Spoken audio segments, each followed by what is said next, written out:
Hello, good day. इसके पहले हम लोग थिन फिल्म के बारे में जो कांस्टेंट थिकनेस की थी उसमें इंटरफेरेंस पैटर्न कैसे मिलेगा उसके बारे में विचार कर रहे थे दोनों तरफ, on the reflection side and on the transmission side. और ये देखा कि दोनों में जो कंडीशन आती है मिनिमा और मैक्सिमा के लिए, दोनों एक दूसरे के कॉम्प्लीमेंट्री होते हैं। एक तरफ यदि शाइन दिखेगा तो दूसरी तरफ डार्क दिखेगा, यदि एक तरफ डार्क दिखेगा दूसरी तरफ ब्राइट दिखेगा। तरीका हम लोगों ने जान लिया है कि पाथ डिफरेंस हमको निकालना है, इफेक्टिव पाथ डिफरेंस निकालना है, and that will decide the occurrence of maxima and minima, और उसके सहायता से कंडीशन हमको प्राप्त होगी। आज हम वेज शेप्ड फिल्म के बारे में जानने का प्रयास करेंगे। वेज शेप्ड फिल्म जो होता है, इंटरफेरेंस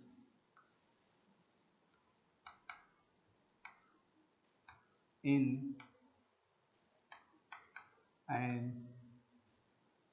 a wedge shaped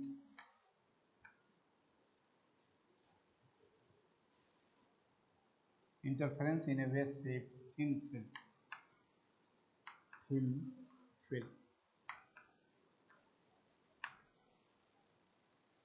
एक फिल्म है लेकिन स्ट्रक्चर उसका वेज शेप्ड का है, रैम्प की तरह। तो उसमें इंटरफेरेंस पैटर्न कैसे बनेगा, हम केवल रिफ्लेक्शन साइड ही कंसीडर करेंगे और रिफ्लेक्शन साइड में देखेंगे कि इंटरफेरेंस पैटर्न कैसे बनता है। इंटरफेरेंस साइड जो पैटर्न बनेगा रिफ्लेक्शन साइड में वेज शेप्ड फिल्म में, उसका प्रयोग हम न्यूटन्स रेंज में करते हैं। तो इसलिए केवल रिफ्लेक्शन साइड ही हम कंसीडर करेंगे और सिलेबस में भी यही दिया हुआ है। वेज शेप्ड फिल्म एक ऐसा फिल्म होता है कि जिसमें lower surface is horizontal and the upper surface is slant like this one. ये अपर सरफेस है, O A is the lower surface, O B is the upper surface, और दोनों सरफेसेज एक दूसरे को इंटरसेक्ट करते हैं एट द पॉइंट ओ, और ये दोनों के बीच में जो एंगल बनती है उसको हम कहते हैं वेज एंगल। थीटा को हम कहते हैं वेज एंगल, हम यहाँ लिख लेते हैं थीटा इज वेज एंगल।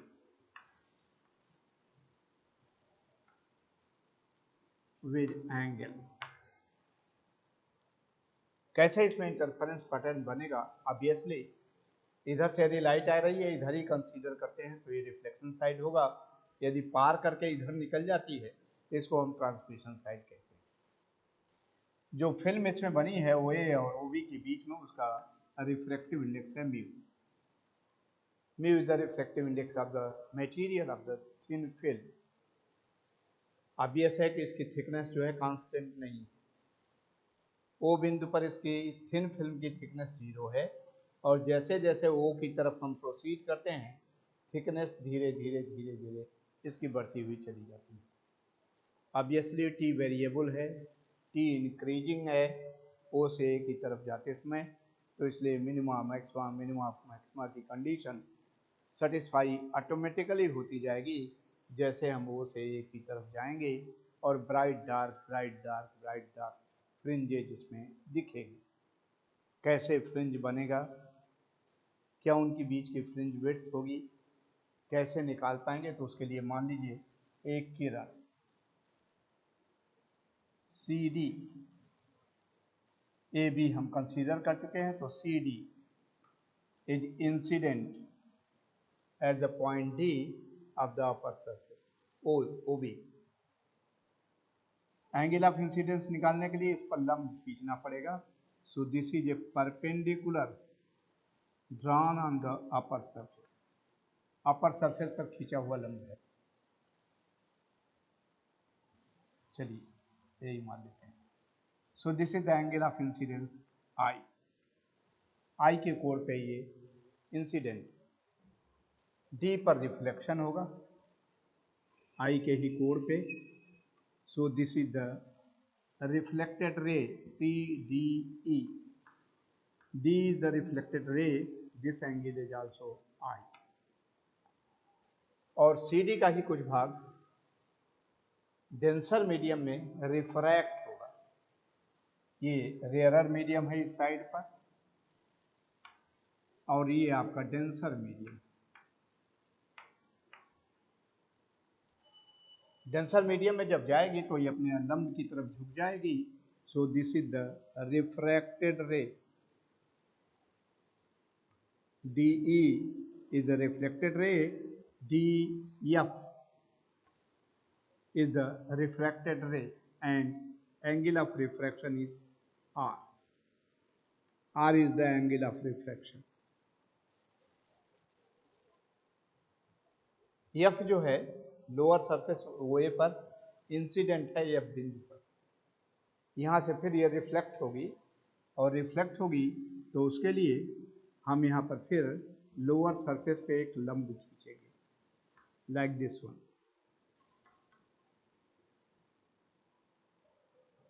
और यह एंगल ऑफ इंसिडेंस इसका जो होगा यह बिंदु पर ये एंगल ऑफ इंसिडेंस होगा। लेकिन ऑब्वियसली ये एंगल ऑफ इंसिडेंस R के बराबर नहीं होगा। क्यों नहीं होगा? क्योंकि देखिए ये R है, ये रेखा और ये दूसरी dotted line they are not parallel to each other और इसलिए ये तिर्यक कोण नहीं होगा, इसलिए ये कोण भिन्न होगा। हम इसको पीछे बढ़ा देते हैं। ये G पर एक दूसरे को कट करते हैं। कौन कौन सी लाइन? लोअर सरफेस पे खींचा हुआ लंब FG, अपर सरफेस पे खींचा हुआ लंब DG, they intersect each other at the point G। FG lower surface पे लंब है, परपेंडिकुलर है और थोड़ा आगे जाएगा, सीधे बढ़ाएं तो यहाँ जाके कहीं कट करेगा। और DG अपर सरफेस पे लंब है, दोनों एक दूसरे को G बिंदु पर कटते हैं, इसलिए एंगल कितना आएगा? लोअर सरफेस और अपर सरफेस एक दूसरे को कट करते हैं, इंटरसेक्ट करते हैं O बिंदु पर, दोनों के बीच में कोण है थीटा, दोनों पर आपने लंब खींच लिया है, इसलिए यह एंगल भी थीटा ही होगा। सिंपल ज्योमेट्री से। अब ये देखो ये ट्रायंगल ऐसी बन गई DGF, एक ट्रायंगल बनी। इस ट्रायंगल में यह एक्सटर्नल एंगल है और एक्सटर्नल एंगल की वैल्यू सामने के दो एंगल के योग के बराबर होता है, R प्लस थीटा के बराबर होगा। तो यहाँ पर एंगल ऑफ इंसिडेंस जो हो गया R प्लस थीटा हो गया। अब ये है एंगल ऑफ इंसिडेंस यहाँ पर R न हो करके एंगल ऑफ इंसिडेंस F बिंदु पर R प्लस थीटा होगा। इस एंगल की वैल्यू R प्लस थीटा के बराबर होगी, this being the external angle of the triangle DGF, triangle का ये बाह्य कोण। और फिर R प्लस थीटा पर इंसिडेंट है तो R प्लस थीटा पर ही रिफ्लेक्ट हो जाएगा। This is also reflected ray, तो FGH। और H बिंदु से फिर रिफ्रैक्ट हो जाएगा, तो इस पर लंब खींच ली, ऑलरेडी परपेंडिकुलर खींचा है, उसी के पैरेलल परपेंडिकुलर आ जाएगा। डेंसर से रेयरर में जा रहा है, अभिलंब से थोड़ी दूर हटेगा, तो इस तरह की स्थिति प्राप्त हो जाएगी। ये दोनों किरणें HI is the refracted ray, DE is the reflected ray, they are parallel to each other, moving in the same direction. CD से derived हैं दोनों किरणें और इसलिए लगता है कि ये दोनों किरणें DE और HI किसी कोहेरेंट सोर्स से आ रही हैं और they are going to overlap each other, इसलिए इंटरफेरेंस पैटर्न प्राप्त होगा। दोनों के बीच में कितना पाथ डिफरेंस होगा ये निकालने के लिए आप H बिंदु से DE पर एक परपेंडिकुलर ड्रा कर दीजिए। Let us draw a perpendicular from H on the ray DEHIJ कह लीजिए इसको। तो J के आगे, H से आगे दोनों की लंबाइयां बराबर है, पैरेलल। जो कुछ भी अंतर है J के पहले और H के पहले जो अंतर होगा एक किरण दूरी चल रही है DJ इन एयर, J के बाद बराबर। एक किरण दूरी चल रही है DF plus FH in film और उसके बाद बराबर। And thereby path difference, यहाँ भी पाथ डिफरेंस ही निकालेंगे। Path difference it is equal to, एक किरण ज्यादा दूरी चल रही है तो ज्यादा दूरी कौन सी चल रही है, DF plus FH, DF plus FH in film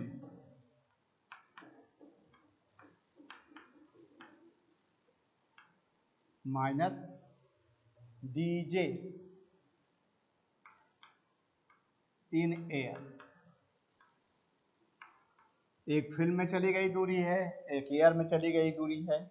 directly अभी इसको घटा नहीं सकते हैं, मैंने आपको बताया है फिल्म में चली गई दूरी एयर के इक्विवेलेंट होता है mu, the reflective index of the medium जिसमें ये चल रही है उसे गुणा कर दीजिए, तो mu DF plus FH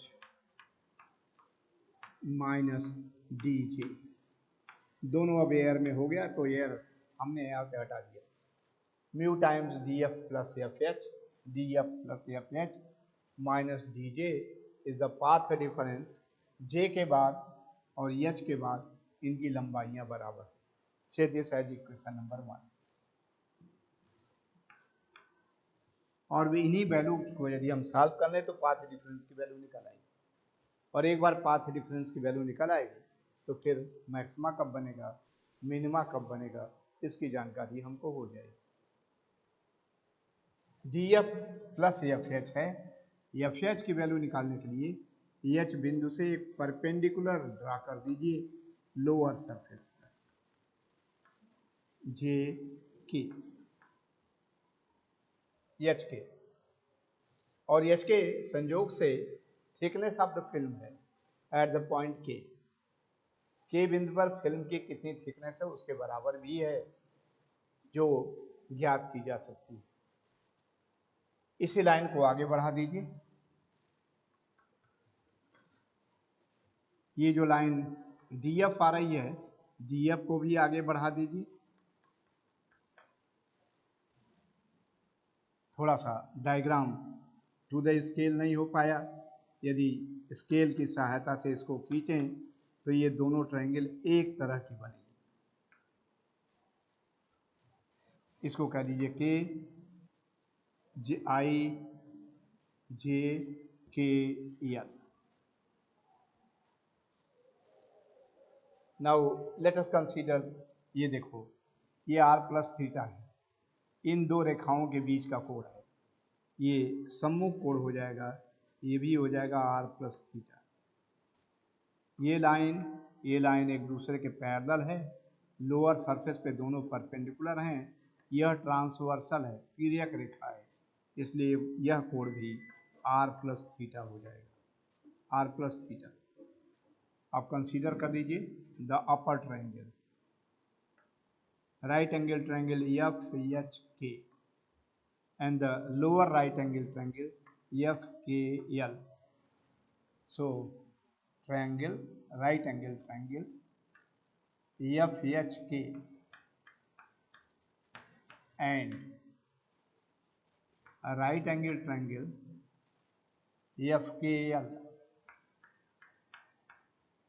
FKL are congruent.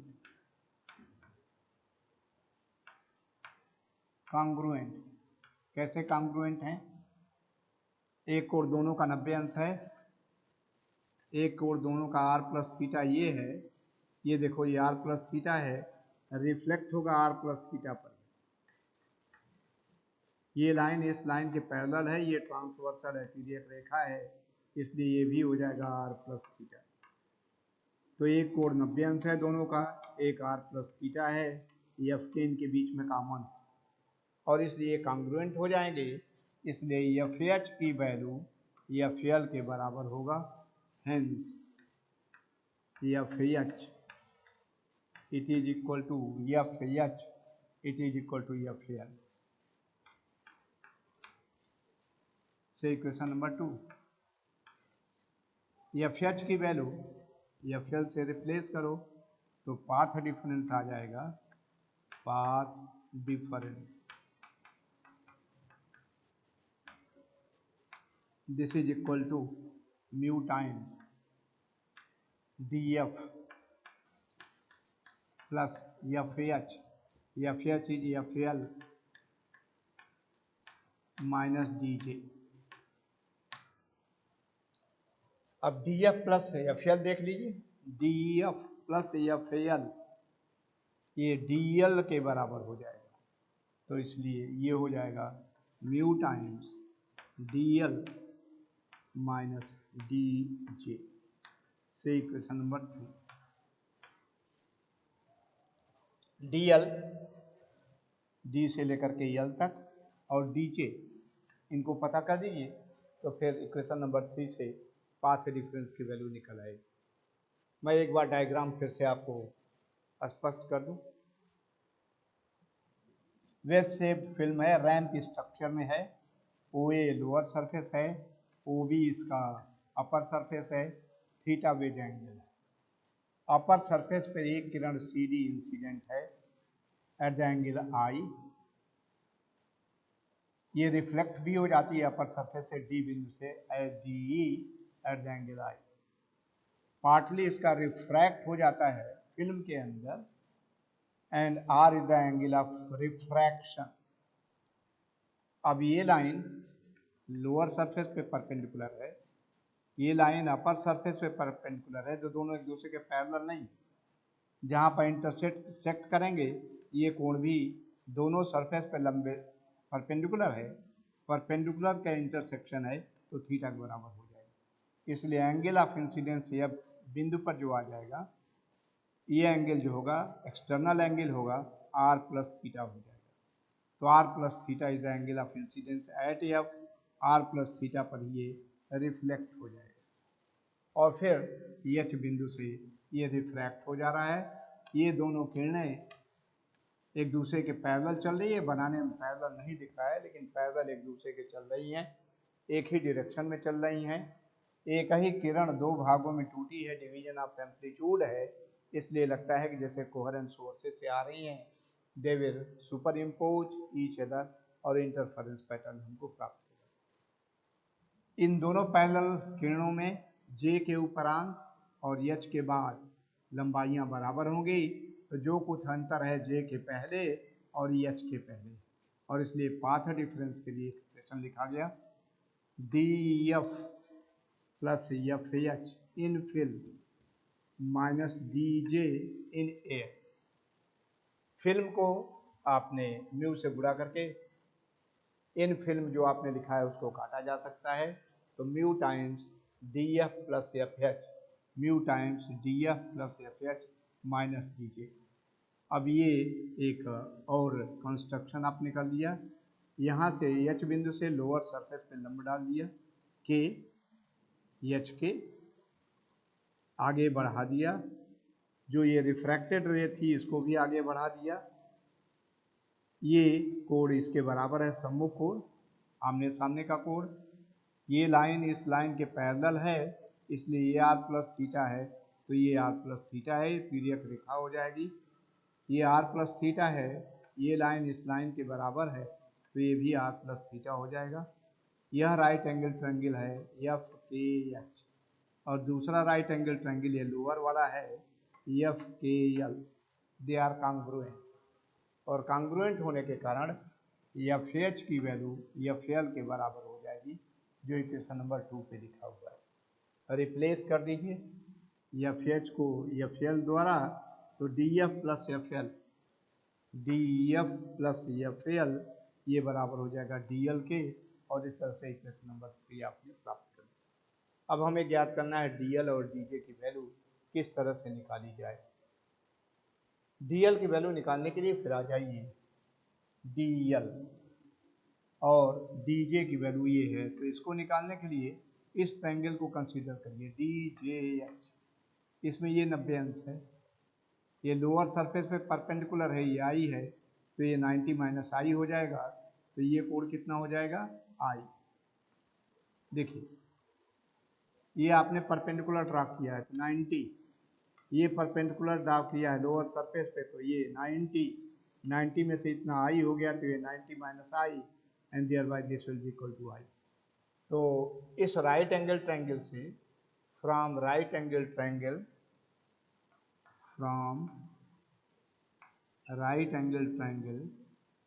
DJH sine I की वैल्यू लिखी जा सकती है। और साइन I क्यों लिख रहे हैं, DJ हमको निकालना है, तो साइन I के सामने वाला परपेंडिकुलर DJ बाई और 90 के सामने वाला hypotenuse DJ by DH। DJ निकालना था तो DJ इस तरह से इक्वेशन नंबर 4 में आ गया। और फिर एक अननोन आ गया DJ के साथ DH। कैसे इसको निकाल सकते हैं, तो ये हम यहाँ से मिटा देते हैं, ये आप लिख चुके हो और समझ चुके हो।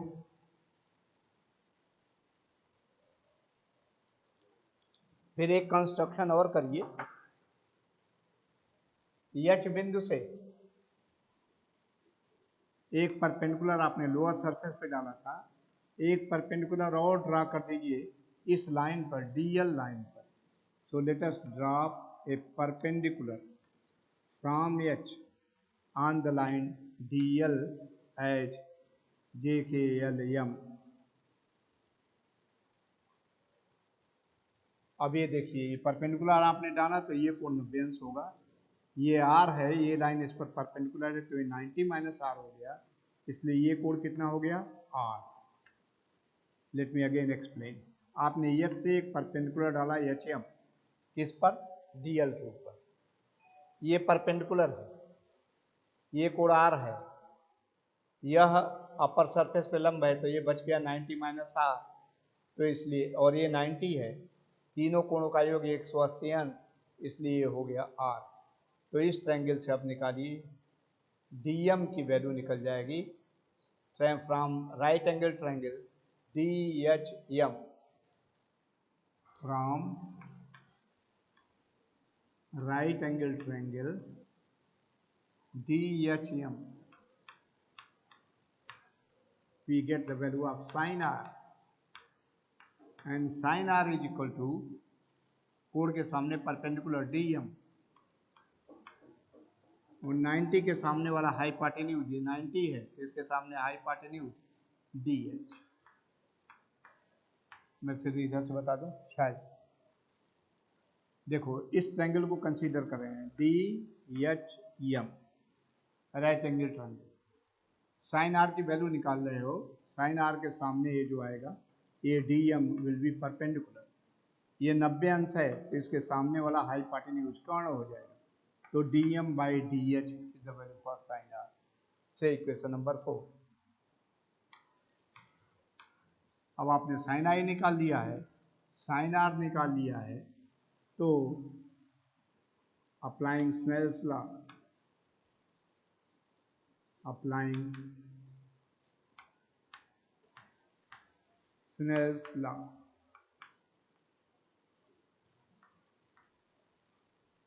mu is equal to sin I by sin R।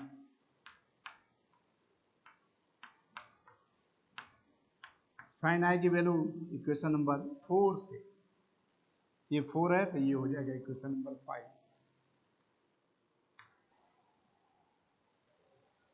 Sine I की वैल्यू 4 से DH DJ by DH divided by sine R की वैल्यू इक्वेशन नंबर 5 से dm divided by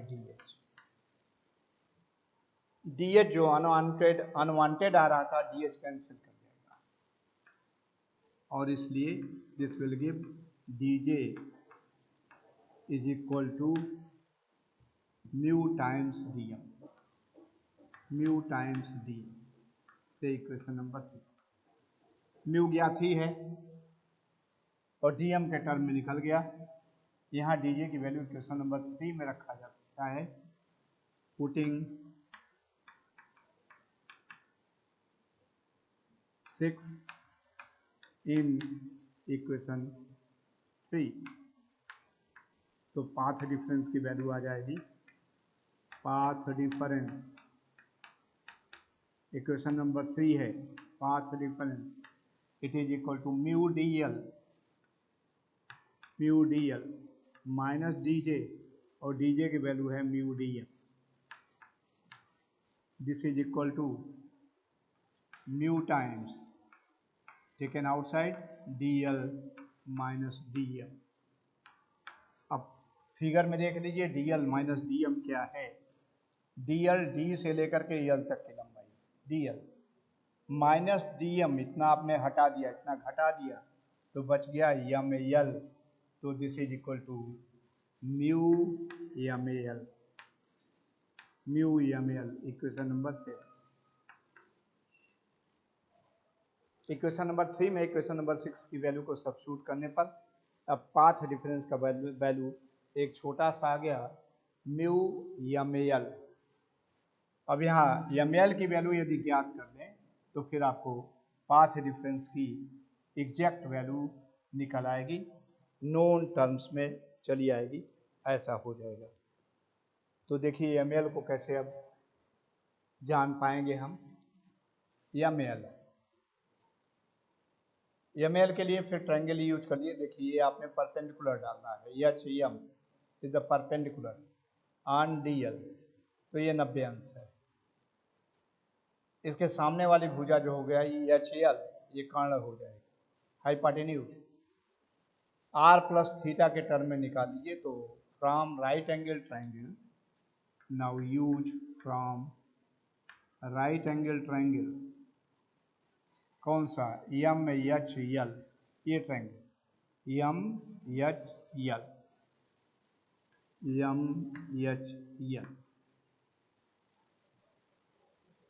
let us determine the value for cos r plus theta, cos r plus theta इसकी value क्या होगी। सामने वाली भुजा ये हो जाएगी परपेंडिकुलर, ये हो जाएगा बेस, तो ML इज द बेस, तो बेस बाई हाइपोटेन्यूज और 90 अंश के सामने वाला hypotenuse HL, this is equal to ML हमको जानना ही है, तो ML डिवाइडेड बाई HL को दो पार्ट में लिख सकते हो, HK plus KL, HK plus KL से equation number 8।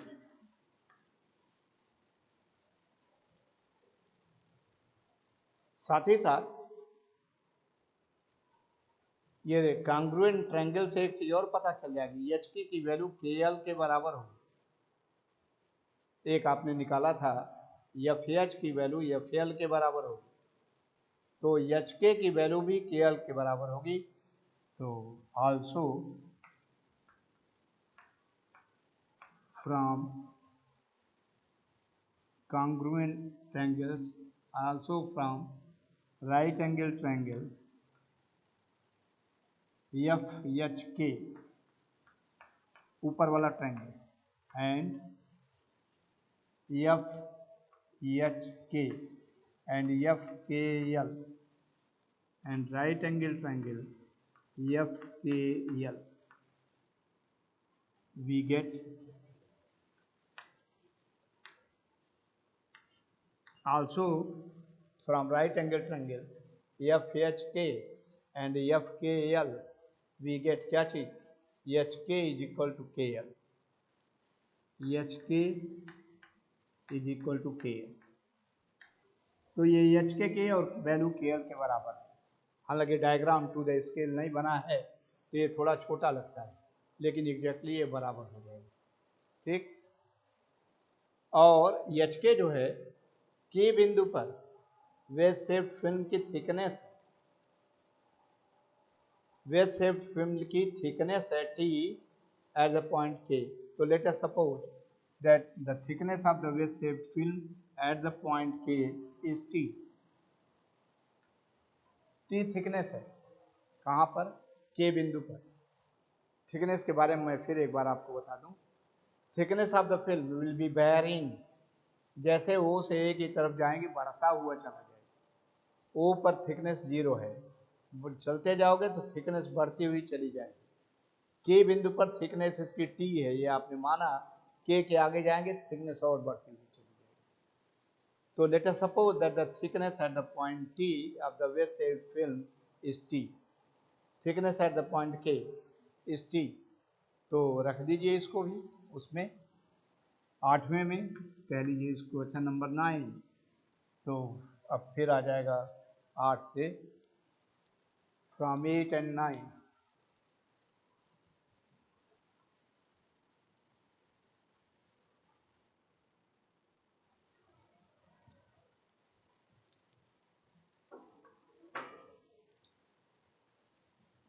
From 8 and 9, from 8 and 9 cos r plus theta. ओहो, ऊपर का सब मिटा दिया, आप बताएंगे फिर। cos r plus theta it is equal to ml by 2t। 2t, t is the value for hk, either r kl, they are equal, so 2t, or ml is equal to twice t cos r plus theta. से this is equation number 10। और इसको path difference के equation में रख दीजिए, मैंने मिटा दिया है। मुझे लगता है म्यू टाइम्स ml आया था, तो ml आपको पता चल गया, तो इसलिए path difference will be equal to mu ml की वैल्यू है केवल म्यू का गुणा, तो twice mu T cos r plus theta. ये पाथ डिफरेंस की वैल्यू हो गई जो यहाँ पर प्राप्त हो गई। Had it been constant thickness, wedge shape नहीं होता, तो दोनों सरफेस एक दूसरे के OA और OB एक दूसरे के पैरेलल हो जाते, थीटा की वैल्यू 0 हो जाती, तो twice mu T cos r प्राप्त हो जाएगा, जो ज्योमेट्रिकल पाथ डिफरेंस आपने thin film of constant thickness में निकाल रखा था, वही इक्वेशन प्राप्त हो जाएगा। लेकिन यहाँ पर वेज शेप्ड फिल्म है, तो twice mu T cos r plus theta, ये इक्वेशन प्राप्त होगा। अब यहाँ देखो दो वेरिएबल, टी भी बदलेगा, टी की वैल्यू ओ पर 0 है, जैसे जैसे आगे बढ़ोगे वैसे बढ़ता हुआ जाएगा। और आर भी आप बदल सकते हो, आई बदलोगे तो आर बदलेगा, तो इस ढंग से बदलेगा। ये ज्योमेट्रिकल पाथ डिफरेंस है। स्टोक्स ट्रीटमेंट यहाँ लगाना पड़ेगा। देखिए डी बिंदु पर रिफ्लेक्शन हो रहा है ड्यू टू डेंसर मीडियम, तो यहाँ λ/2 का परिवर्तन होगा। एफ बिंदु पर रिफ्लेक्शन हो रहा है रेयरर मीडियम के कारण, यह रेयरर है इसलिए कुछ नहीं होगा। एच बिंदु पर रिफ्रैक्शन हो रहा है इसलिए कुछ नहीं होगा। और इसलिए इफेक्टिव पाथ डिफरेंस में, इफेक्टिव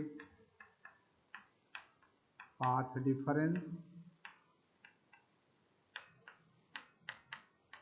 इफेक्टिव पाथ डिफरेंस जो होगा इतना होगा ही। ये ज्योमेट्रिकल पाथ डिफरेंस है, twice mu T cos r plus theta, और स्टोक्स ट्रीटमेंट के कारण λ/2 इसमें ऐड हो जाएगा, से इक्वेशन नंबर 12। तो इस तरह से geometrical path difference as per diagram हम लोगों ने कैलकुलेट कर लिया, और ज्योमेट्रिकल पाथ डिफरेंस की सहायता से फिर स्टोक्स ट्रीटमेंट लगाते हुए इफेक्टिव पाथ डिफरेंस निकाल सकते हैं। थोड़ी सी आपको दिक्कत हो रही हो समझने में, तो कल मैं फिर इसको एक बार रिपीट करके आगे बढ़ूँगा, रिवाइज कर दूँगा, और जिससे इसको अच्छी तरह आप समझ सकें। और वेज शेप्ड फिल्म में इंटरफेरेंस पैटर्न, एक बार इफेक्टिव पाथ डिफरेंस आ गया तो फिर condition of maxima, condition of minima लगाएंगे, कब मैक्सिमा प्राप्त होगा, कब मिनिमा प्राप्त होगा, ये इस तरह से ज्ञात की जा सकती है। सो this is all for today, thank you.